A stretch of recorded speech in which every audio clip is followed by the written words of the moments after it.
Hello dear friends, seafood ഇഷ്ടമുള്ളവരാണ് നിങ്ങളെങ്കിൽ നിങ്ങളുടെ ഫേവറേറ്റ് ഐറ്റത്തിലൊന്നായിരിക്കും ഞണ്ട്. അപ്പോൾ എന്നെപ്പോലെ ഞണ്ട് ഇഷ്ടമുള്ളവരാണ് നിങ്ങളെങ്കിൽ ഈ വീഡിയോ ഫുള്ളായിട്ട് കാണണം, അഭിപ്രായങ്ങളൊക്കെ കമൻറ്റ് ചെയ്യണം. ഒരു ലൈക്ക് അടിക്കാൻ മറന്നുപോലെ.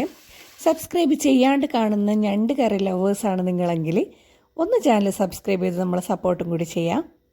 അപ്പം ഞണ്ട് കറി പല തരത്തിൽ നമ്മൾ വെക്കാറുണ്ട്. നല്ല കുരുമുളകിട്ട് വറ്റിച്ച് വെക്കും, മുളക് കറി വെക്കും, അതുപോലെ തന്നെ ഫ്രൈ ചെയ്യും, പിന്നെ തേങ്ങ ഇട്ടിട്ട് നല്ലോണം വറുത്തെടുക്കും.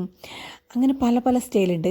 പക്ഷെ പല ആൾക്കും ഞണ്ട് മുറിക്കാനാണ് ഭയങ്കര ഒരു മടി. നമുക്ക് ഞണ്ട് മുറിക്കാൻ അറിയില്ല എന്ന് പറഞ്ഞിട്ട് എക്സ്ക്യൂസ് ആക്കുന്ന ആൾക്കാരുണ്ട്. പിന്നെ ശരിക്കും അറിയാത്തവരുണ്ടാവും. അപ്പം ഞണ്ട് ക്ലീൻ ചെയ്യുക, അതായത് മുറിക്കുന്നതാണ് ഞാനിന്ന് കാണിക്കുന്നത് കേട്ടോ. കഴിഞ്ഞ ദിവസം രാത്രി ഞങ്ങൾ കോർണിഷിൽ പോയപ്പോൾ അവിടെ നല്ല ഫ്രഷ് ഞണ്ടുണ്ടായിരുന്നു. അത്യാവശ്യം നല്ല സൈസും ഉണ്ട്. അതുപോലെ തന്നെ ആൾക്കാർ വളരെ കുറവായിരുന്നു, എന്താണെന്നറിയില്ല. അതുകൊണ്ട് തന്നെ നല്ല റേറ്റിന് കുറച്ചധികം തന്നെ ഞണ്ട് ഞങ്ങൾ വാങ്ങി. എന്തായാലും എൻ്റെ വളരെ ഫേവറേറ്റ് ആയിട്ടുള്ളൊരു ഐറ്റമാണിത്. അപ്പോൾ വളരെ സിമ്പിളാണ് മുറിക്കാൻ വേണ്ടിയിട്ട്. 2-3 കാര്യങ്ങൾ നമ്മൾ ശ്രദ്ധിക്കുകയാണെങ്കിൽ തന്നെ നമുക്ക് പെട്ടെന്ന് ഞണ്ട് ക്ലീൻ ചെയ്തെടുക്കാം. അപ്പോൾ ആദ്യത്തെ ഒരു കാര്യം എന്ന് പറയുന്നത്, ഞണ്ട് തിന്നുന്ന കാര്യം എല്ലാവർക്കും നമുക്കറിയാം. നല്ല ടൈം എടുത്തിട്ട് നല്ല ആസ്വദിച്ച് ഇങ്ങനെ തോണ്ടി വേണം ഞണ്ട് തിന്നാൻ വേണ്ടിയിട്ട്. അതുപോലെ തന്നെ ഞണ്ട് മുറിക്കുന്ന സമയത്തും അത്യാവശ്യം തിരക്കൊന്നും ഇല്ലാണ്ട് ബേജാറൊന്നും ഇല്ലാണ്ട് ഇരുന്ന് ചെയ്യേണ്ട ഒരു കാര്യമാണ് ഞണ്ട് ക്ലീൻ ചെയ്യേണ്ടത്. കാരണം ഞണ്ടായാലും ചെമ്മീനായാലും നമുക്കറിയാം സീ ഫുഡാണെന്നത്. അതിൻ്റെ സൈഡിലൊക്കെ നല്ല ഷാർപ്പായിട്ടുള്ള മുള്ളുണ്ട്. അപ്പോൾ ജസ്റ്റ് ഒന്ന് നമ്മളെ കയ്യിൽ കൊണ്ടാൽ തന്നെ 2-3 ദിവസം നല്ല പെയിൻ ഉണ്ടാവും. അപ്പോൾ എനിക്കിതന്നെ അറിയാണ്ട് കൊണ്ടുപോയിട്ട് നല്ല പെയിൻ ഉണ്ട് ഇപ്പോൾ 2 ദിവസമായിട്ട്. അപ്പോൾ ആ ഒരു കാര്യം ശ്രദ്ധിക്കണം. വളരെ നമ്മൾ ശ്രദ്ധിച്ച് ചെയ്യുകയാണെങ്കിൽ മുള്ളൊന്നും കൈക്ക് കൊള്ളാണ്ട് നമുക്ക് പെട്ടെന്ന് തന്നെ അത് ക്ലീൻ ചെയ്തെടുക്കാൻ പറ്റും. പിന്നെ രണ്ടാമത്തെ കാര്യം എന്ന് പറയുന്നത്, പറ്റുകയാണെങ്കിൽ പരമാവധി നമ്മൾ വീടിൻ്റെ പുറത്ത് കിച്ചൺ സൈഡിൽ ആ ഭാഗത്ത് എവിടെയെങ്കിലും കൊണ്ടുപോയി ക്ലീൻ ചെയ്തായിരിക്കും നല്ലത്. ഓപ്പൺ സ്പേസിൽ നമ്മൾ ഇതുപോലെ അടച്ചിട്ടുള്ള ഫ്ലാറ്റിലും അതുപോലെ തന്നെ വില്ലേൻ്റെ അകത്തൊക്കെ ആണെങ്കിൽ വീടിൻ്റെ ഉള്ളിൽ കിച്ചൻ്റെ അകത്തുനിന്ന് ചെയ്യാണ്ടിരിക്കുക. കാരണം ഭയങ്കര സ്മെല്ലായിരിക്കും. നല്ല ടേസ്റ്റിയായ ഫുഡിനൊക്കെ ക്ലീൻ ചെയ്യുന്ന സമയത്ത് ഭയങ്കര സ്മെല്ലായിരിക്കും. അതുകൊണ്ടാണ് ഈ ഞണ്ടിനും ചെമ്മീനൊക്കെ ഇത്ര ഒരു മണം വരുന്നത്. അപ്പം പരമാവധി നമുക്ക് പിന്നെ ഓപ്പൺ എയറിൽ തന്നെ ആ ഒരു മണം പോയി കിട്ടാൻ വേണ്ടിയിട്ട്. അപ്പോൾ കുറച്ച് ടൈം എടുത്ത് ചെയ്യുന്നതാണല്ലോ. നമ്മൾ പുറത്ത് വെച്ചിട്ട് ചെയ്യുന്നവർക്ക് ഏറ്റവും നല്ലത്. സൗകര്യം ഉള്ളവരാന്നേ. ഇല്ലാത്തവരാണെങ്കിൽ നന്നായി ഡോറൊക്കെ തുറന്നിട്ട് എക്സോസ്റ്റൊക്കെ ഓൺ ചെയ്തിട്ട് വേണം ഇത് ക്ലീൻ ചെയ്തെടുക്കാൻ വേണ്ടിയിട്ട്. പിന്നെ നമ്മുടെ കിച്ചൺ തന്നെ നല്ലൊരു മണമായിരിക്കും. നല്ലൊരു മണമെന്നല്ല, ഞണ്ടിൻ്റെ ആ ഒരു മണമായിരിക്കും. അപ്പോൾ പറ്റുകയാണെങ്കിൽ ഒന്ന് പുറത്ത് വെച്ച് ക്ലീൻ ചെയ്യുക. അപ്പോൾ ഞാനിതാ പുറത്തെല്ലാം കൊണ്ടിട്ട് ഒരു പേപ്പറൊക്കെ വിരിച്ച് ഒരു 2-3 ഷീറ്റൊക്കെ വെച്ചിട്ടാണ് ക്ലീൻ ചെയ്യുന്നത്. അപ്പോൾ ഇത് അങ്ങനെ എടുത്ത് കളയാം. അപ്പോൾ ക്ലീൻ ചെയ്യുന്ന സമയത്ത് നമ്മൾ ശ്രദ്ധിക്കുക, പ്രോപ്പറായിട്ട് ഷീറ്റ്സൊക്കെ വിരിച്ചിട്ടായിരിക്കണം. അല്ലാണ്ട് നമ്മൾ ക്ലീൻ ചെയ്ത് കഴിയുമ്പോഴേക്ക് ഭയങ്കര സ്മെല്ലായിരിക്കും. അതുപോലെ തന്നെ നാട്ടിലൊക്കെ ആണെങ്കിൽ നല്ലോണം ഉറുമ്പും ഈച്ചയൊക്കെ വരും ഇതിൻ്റെ ആ ഒരു സ്മെല്ലും അതിൻ്റെ വെള്ളമൊക്കെ തട്ടിയാൽ. ഞണ്ടും മീനൊക്കെ ക്ലീൻ ചെയ്യുമ്പോൾ വൃത്തിക്ക് ഒരുപാട് ഇമ്പോർട്ടൻസ് ഉണ്ട് കേട്ടോ. അതുകൊണ്ടാണ് ഞാനിങ്ങനെ ഡീറ്റെയിൽ ആയിട്ട് പറയുന്നത്. അപ്പോൾ ഇതൊക്കെ ശ്രദ്ധിച്ചിട്ട് തന്നെ എപ്പോഴും നമ്മൾ മുറിക്കാൻ ശ്രദ്ധിക്കണം.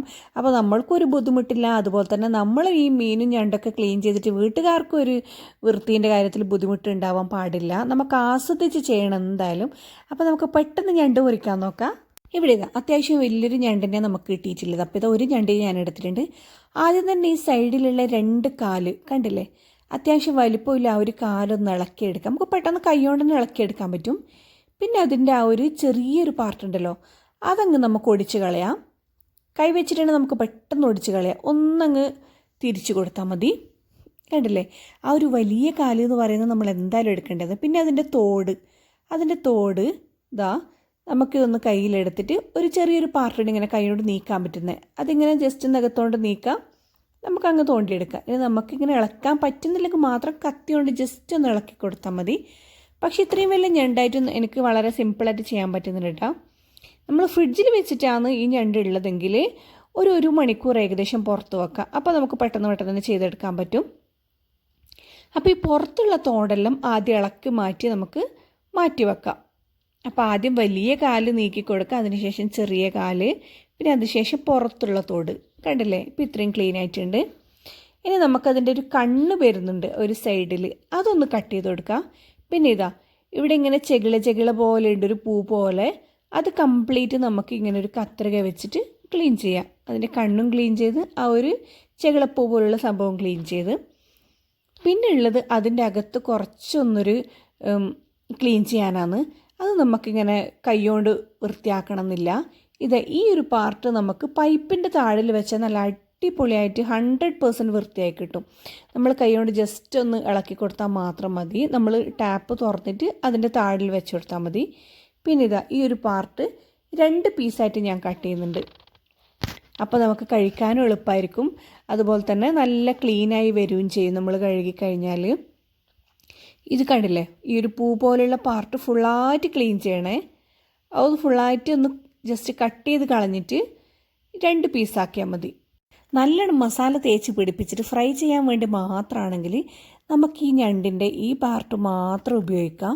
കണ്ടില്ലേ, നമ്മൾ ഈ കട്ട് ചെയ്തെടുത്ത് ഈ ഒരു ഫ്ലഷ് മാത്രം നമുക്ക് ഫ്രൈ ചെയ്യാൻ ഉപയോഗിക്കാം. നമ്മുടെ നാട്ടിലൊക്കെ ആണെങ്കിൽ ചിലപ്പോൾ ചെറിയ ഞണ്ട് കിട്ടാറുണ്ട്. അപ്പോൾ എല്ലാ ടൈമിനും ഞണ്ടിൽ ഇത്ര ഇറച്ചി ഉണ്ടാവില്ല കേട്ടോ, ചില സീസണിലാണ്. പിന്നെ നമുക്ക് കാര്യമായിട്ട് വരുന്നത് കണ്ടില്ലേ, ഈ ഒരു വലിയ കൈയാന്നതിൻ്റെ, കൈയാണോ കാലാണോ എന്ന് കറക്റ്റ് അറിയില്ല. അപ്പോൾ കണ്ടില്ലേ, ഇത് നമുക്ക് ബാക്കോട്ട് ജസ്റ്റ് ഒന്ന് ഒടിച്ചു കൊടുക്കാം 2 പീസായിട്ട്. അപ്പോൾ അതിൻ്റെ സൈഡിലൂടെ നമുക്ക് ഫ്ലഷ് കാണാം. ജസ്റ്റ് ഒന്ന് ഒടിച്ചു കൊടുത്താൽ തന്നെ കൈ വെച്ചിട്ട് നമുക്ക് ചെയ്യാം. പക്ഷെ പ്രത്യേകം ശ്രദ്ധിക്കണം, അതിൻ്റെ മുള്ള് കൈക്ക് കൊള്ളാണ്ട് നോക്കണേ. എല്ലാം ഇങ്ങനെ ഒടിച്ചു കൊടുക്കാം. അതിൻ്റെ ഒരു സൈഡിൽ നന്നായിട്ട് അതിൻ്റെ എന്താ പറയുക, ചവണ പോലത്തെ സാധനം ഉണ്ട് ഇങ്ങനെ ഇറുക്കുന്നത്. അപ്പം മറ്റേ സൈഡിൽ കുഴപ്പമില്ല, അതിൻ്റെ ഫ്ലഷ് നമുക്കിങ്ങനെ കാണാൻ പറ്റും. പക്ഷേ ഈ ഒരു സൈഡും കൂടി നമുക്കിനി ക്ലീൻ ചെയ്തെടുക്കണം. അതിനുവേണ്ടി ആദ്യം ഇങ്ങനെ എല്ലാം ഇങ്ങനെ കൈവച്ച് ഒടിച്ചു കൊടുക്കാം. പിന്നെ വരുന്നത് ഇതാ കുഞ്ഞു കുഞ്ഞു കൈകൾ പോലെയുള്ള സംഭവങ്ങളാണ്.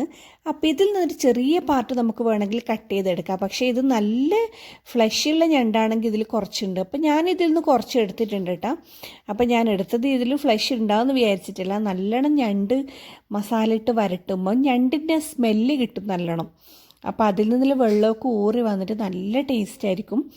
പക്ഷെ ഞാനിത് കറി വെച്ച് കഴിഞ്ഞിട്ട് നോക്കുമ്പോഴേക്കും അതിൻ്റെ അകത്ത് നേരിയ ഫ്ലഷ് ഉണ്ടായിരുന്നിട്ട് നല്ല ടേസ്റ്റി ആയിരുന്നു. അപ്പോൾ വലിയ ഞണ്ടിന് മാത്രമേ ഇത് ഉണ്ടാവുള്ളൂ. അപ്പോൾ വലിയ ഞണ്ടിന് മാത്രം നമുക്കിത് യൂസ് ചെയ്താൽ മതി. കണ്ടില്ലേ, കുഞ്ഞു കുഞ്ഞു സ്റ്റിക്ക് അതുമാത്രം കട്ട് ചെയ്തെടുക്കുക, ബാക്കിയുള്ളതൊക്കെ നമുക്ക് കളയാം. ഈ വീതിയുള്ള കാല് നമുക്ക് ഒരു കല്ല് വെച്ചിട്ട് ജസ്റ്റ് ഒന്ന് ഉടച്ചു കൊടുക്കാം. ഇതിൻ്റെ ഈ ഒരു കണ്ടില്ലേ, ഇറുക്കുന്ന ചവണ പോലത്തെ ആ ഒരു സാധനം പൊട്ടിച്ച് കളയാം.